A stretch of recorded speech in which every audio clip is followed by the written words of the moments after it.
So today I'm going to talk about one of the hand knits in my collection, which goes back a very long way, from 1991, the Shoowa. And I have Sheila with me, who's going to ask some questions, and because we brought it back into the collection, and Sheila's knitted several of them, and we thought we'd give you some insight into the story behind it and why it's as relevant today as it was then. Di, I really would love us to revisit the Shoowa and how it all began, because I wasn't with you in the beginning. I've known the Shoowa for about the last 10 or 12 years and knitted it quite a few times. Yeah. But I wasn't there at the beginning. Remind me of how this all started. Yeah, it's quite a journey, quite a story, really. It is one of my favourite designs, and it really did change how I trust myself with my design work. That's a very interesting word to use. Trust myself. Trust yourself. Yeah, that's really interesting. I haven't heard you say that before. Well, no, because I was talking to somebody recently, and I think when you're creative, you're never really quite sure of your own journey and stories, and whether they're relevant or whether people understand them, or whether you're and the person said, well, actually you're a good communicator, Di, and your communication really enlivens the pieces that you make. Okay. And gives them. So was this a watershed for you? Well, it was in a way. Right. Because I'd had the studio for, by then, 8 years, and I'd designed from Sky in the 80s quite a lot of pieces that people had loved. I'd worked with Sheila, helped design and develop stuff for them, and I'd done lots of experimental stuff. Yeah. And then I was invited because of that to Belgium, to Brussels, to an amazing group called Initiation. And they were a group of architects, artists, designers, academics, historians who met from throughout Europe and created a magazine. So who was it that invited you? So it was a lovely couple called Marie, who was Flemish, and her then husband, who had met whilst he was a monk, and he was translating the Tibetan Book of the Dead. And she had been to the Silent Order in France, because he was Dutch, where he was translating to French. Yes. And she had gone as a translator. She was a mathematician, but also a linguist, and she'd gone as a translator. And so he used to push notes through a little window in the door, with the latest chapters. And she would then correct and make sure that the French was absolutely spot on. She'd take it away and come back. And they fell in love through a little window. And so he gave up being a monk and came to live in Brussels with her, and actually ended up working for the UN and quite a lot of children's agencies, and very, very lovely, lovely couple. And in fact, I remember helping with her translation into English of a piece that she was delivering at a mathematicians' conference in Delhi around the concept of zero. So That's a subject for another time. And a subject for another time. Yeah. So they were fascinating people. They travelled to Skye, found my little studio, bought a piece, had a long conversation. We had supper. They went away and wrote to me and said, would I go and give an exhibition and a talk about my work? It's quite an accolade, isn't it? So that was amazing. It's and quite an teach accolade. and teach Yes. a class. Yeah.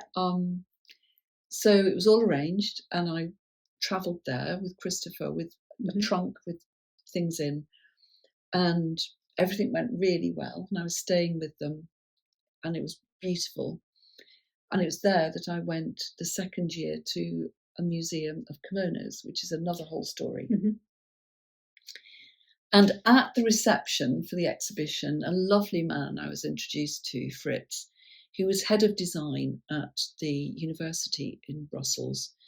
And he said, I want you to design me and make me a special garment. And I'm going to take you to meet a very dear friend. So next day we went to meet this friend who was from the Congo in Africa, and she was a professor of African history of studies in a different university, but just outside Brussels. And she showed me one of these, and this is a Kuba cloth, a raffia, and I was gifted one of these, which is quite amazing. It's a raffia woven piece of fabric, and she said, this is mine. It was on her desk, and she said, this is mine. And Fritz said, I've just curated an exhibition of these cloths, the first to come to Europe, and we've written a book about it, and I want you to knit something in the spirit of these amazing cloths. And he gave me his book, which he'd helped curate. This was of some of the pieces from the exhibition and from all the research. And he said, go away with the book and start to think in the spirit of how these pieces were made. These have a very particular function. They've got an incredible story. Yes. Yeah. In that they were woven by the man, the raffia piece, passed to his pregnant partner, wife, and she would then tuft and embroider the finished piece in a pattern, in a design, and very much in what appears to be total abstraction. And does that mean that no two are alike? No two are ever alike. Ever alike. Because they're family pieces. And she told me that they were for the child that they would be carrying. Yes. And they would become the heirloom for the child. Yes. The path of the child. Her path, her vision for the child. So the woman that you met. Yes. She had her own. She had one from her mother that her mother had made. Yes. Specifically for her. Yes. Right. And of course they became very popular and people traded them and sold them. And now there's quite a lot made for the tourist market, so to speak. I almost feel I'm guilty owning this. I'm not sure even where it came from. Yeah. And it was a gift. So I treat it very carefully. Yes. So I went back to Skye, and Fritz had said, okay, colours. And he was a very renowned ceramicist and a professor of design. And he said, I want the colours of this garment to be all my chakras. So I want bright purple, I want bright pink, I want gold for my head chakra. So I went away, and over a year, because I was invited back for the next year to do again and to talk about the design that I was making for Fritz, over a year, I assembled the yarn, and I decided to make a practical garment for him because he was a ceramicist, a potter. He was out making the most. I have one of his teapots, they're quite extraordinary. And he was obsessed with Japan and Japanese ceramics. So I thought I'd make him a tunic, like a smock, that he could wear in his studio, which was very cold. And so I used the shape. I knew it was going to be quite simple. I was going to knit it in 4 pieces because I was going to use intarsia and ferrule. Yes. Well, you can see, really, taking this as your guide, the changes, the changes of colour. Colours start and stop, don't they? Yes, they do. So I examined and looked up and read a lot about these cloths. And I started off with a sleeve, and I think you can see here. This is the latest incarnation. This is the latest. Yeah. Which we're very fond of in the studio. And I realised that they always set off with a set pattern. Yes. A regular, orchestrated set pattern. Almost in diamond. Sometimes in diamonds, yes. Almost in diamond shape. I mean, diamonds do, to my mind, figure a lot in this. Yeah. And then they start to change. And then they move out. So I would just say that, and I think I've said this to you before, that from a knitting point of view, because I've now knitted this quite a few times. Yes. Just when you have been totally lulled into a lovely false sense of security by the regularity of this, then you are to use a sporting metaphor, you are totally thrown a curveball. And the moral of the story as a knitter is pay attention to every stitch. Yes, basically Absolutely. Every stitch, because it's an amazing piece to knit. But you can't just afford to assume that you know where you're going. No, because you won't. You won't, because what happened was that I would meditate as I was knitting. We all talk about meditation now and knit, but it was very important to me as a young person.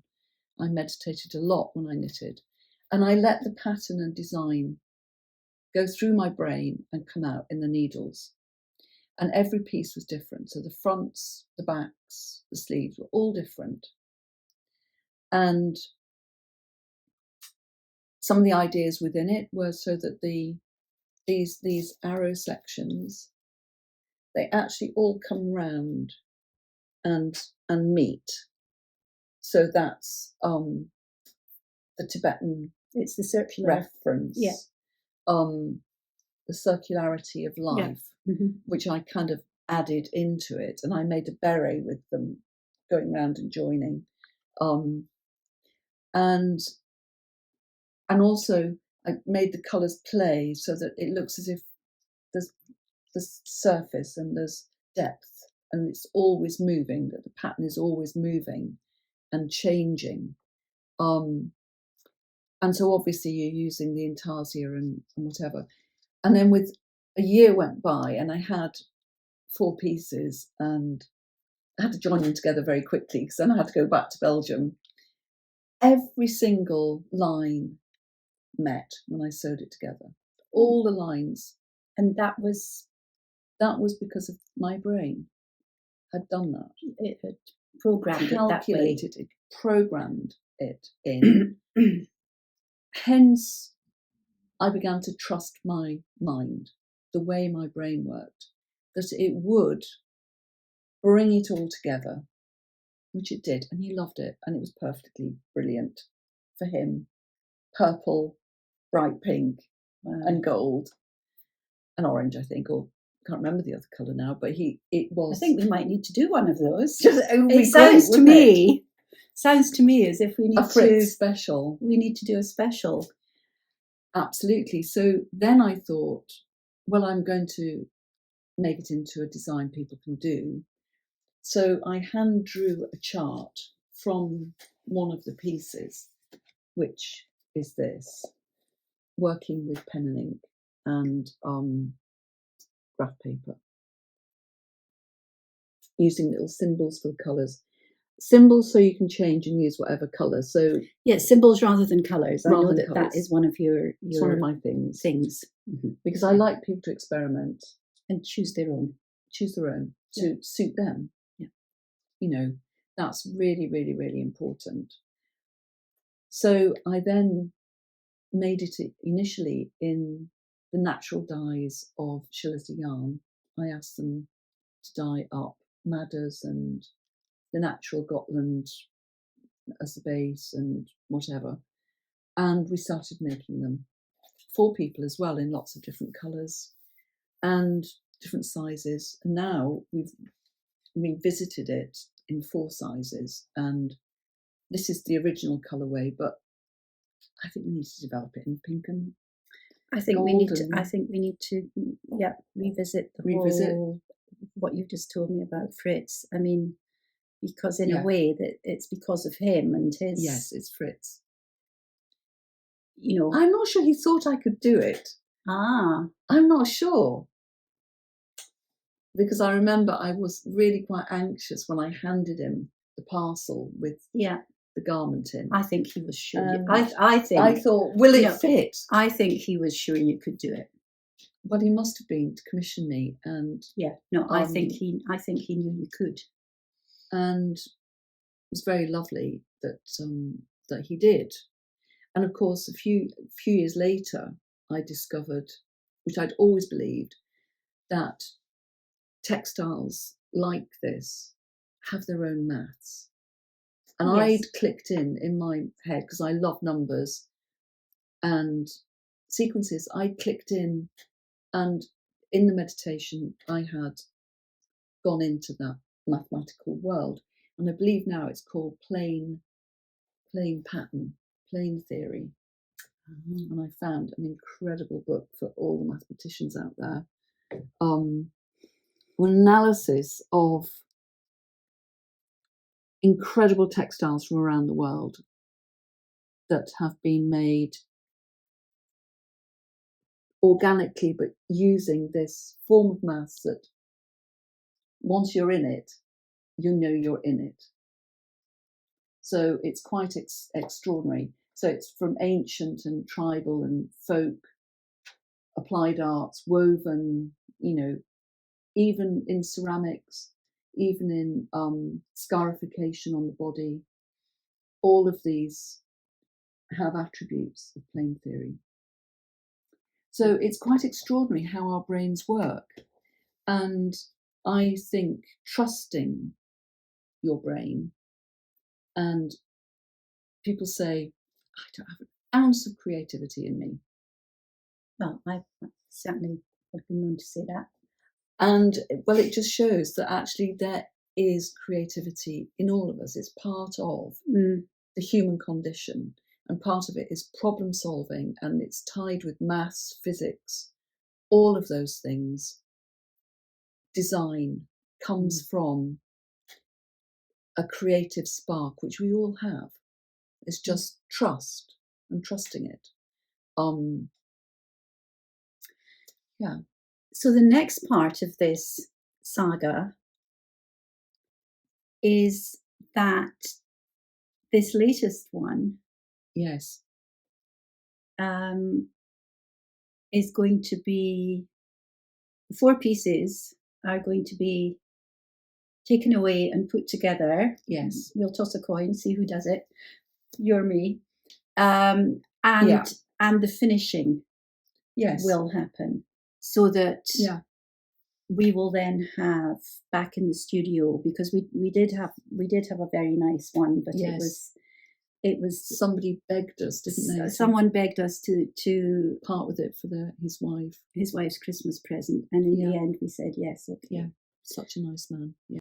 And so we prepared it, haven't we, Sheila? Yeah, so it's sewn ends in. Ends have been sewn in. Some nearly finished, but others not so finished. So this one still has a little way to go, but we'll get this one done.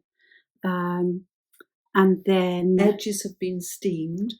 And then there is a collar to be knitted. Yes, which is like a fisherman's. There's a collar smock, which turns in and stands up. Yeah, it's a bit like this, isn't it? Yeah, my memory serves me correctly. Yeah. It's this pattern again. And then it'll be done. I'm thinking we're probably going to do an internal 3-needle bind off for the shoulders, and then use live stitches for some lovely mattress stitch. Yep. And here you can see Sheila's lovely steaming, which has made the cups beautiful. Yeah. And flat. And you prepared all the edges for sewing up, which will be mattress stitch. So we can match section for section as we go along. Yes. So that we do end up with the circularity. Yes. That we need. Yeah. Everything joins up. It would be a great shame if we didn't. It'd be really nice. But we will. Which is so exciting. But we will. Yeah. So yeah, I think we've got to take it home and get going. Yeah.